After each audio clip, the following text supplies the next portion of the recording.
దోశల్లోకి శనగపిండి చట్నీ నేను చేసే విధానాన్ని చూపిస్తున్నాను. నచ్చితే కనుక ఫాలో అవ్వండి. పచ్చిశనగపప్పు 1 స్పూన్ తీసుకోవాలి. జీలకర్ర కొంచెం వేసుకోవాలి. ఇప్పుడు కొంచెం కరివేపాకు,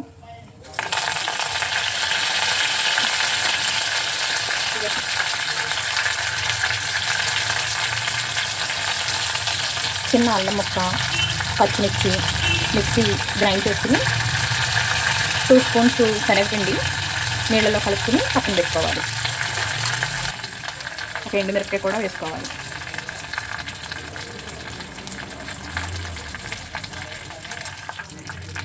ఒక 1/2 స్పూన్ పసుపు పడుతుంది. ఇందులో పసుపు కొంచెం ఎక్కువగానే వేసుకున్నా ప్రాబ్లం లేదు. ఈ ఆయిల్లోనే వేసుకోవడం వల్ల పసుపు స్మెల్ అనేది ఎక్కువ రాకుండా తాలింపులోనే బాగుంటుంది. ఇలా దోరగా వేయించుకున్న దాంట్లో తాలింపు ఇలా చిటపటలాడటం తగ్గిన తర్వాత మనం కలిపి పెట్టుకున్న మిశ్రమం కానీ లేదు అంటే, ఎందుకంటే శనగపిండి ముందుగా ఉండలు కట్టేస్తుంది కాబట్టి 1 గ్లాస్ వాటర్ అయితే వేసుకోవాలి.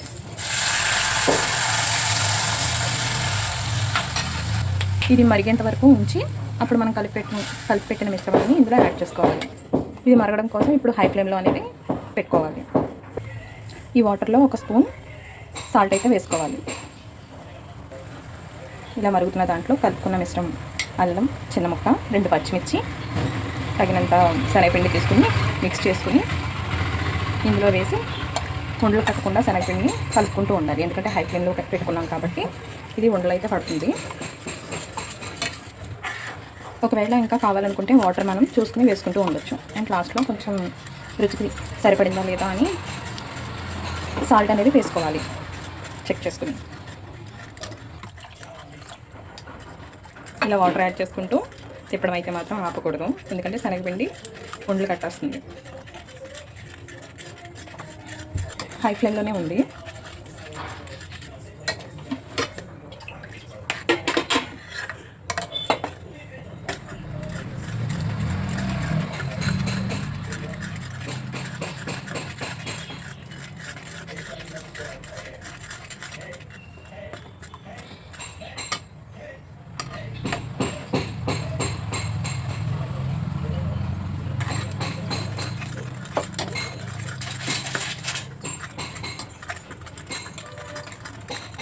రెగ్యులర్గా ఇది చేసుకునే వాళ్ళకి ఆ థిక్నెస్, ఆ వాటర్ ఎంత కావాలనేది ఆటోమేటిక్గా తెలిసిపోతుంది. అండ్ టేస్ట్ అయితే చూద్దాం ఉప్పు సరిపోయిందా లేదా అని.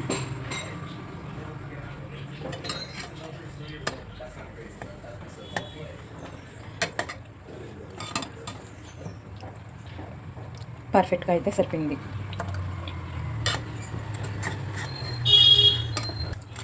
ఇందులో అల్లం ఘాటు, పచ్చిమిరపకాయ కారం తగులుతూ దోశలు కానీ అండ్ పెసరట్లు ఇట్లాంటివి ఇడ్లీ కానీ వీటికి ఈ చట్నీ చాలా బాగుంటుంది. దీన్ని కొంతమంది బొంబాయి చట్నీ అని కూడా అంటారు.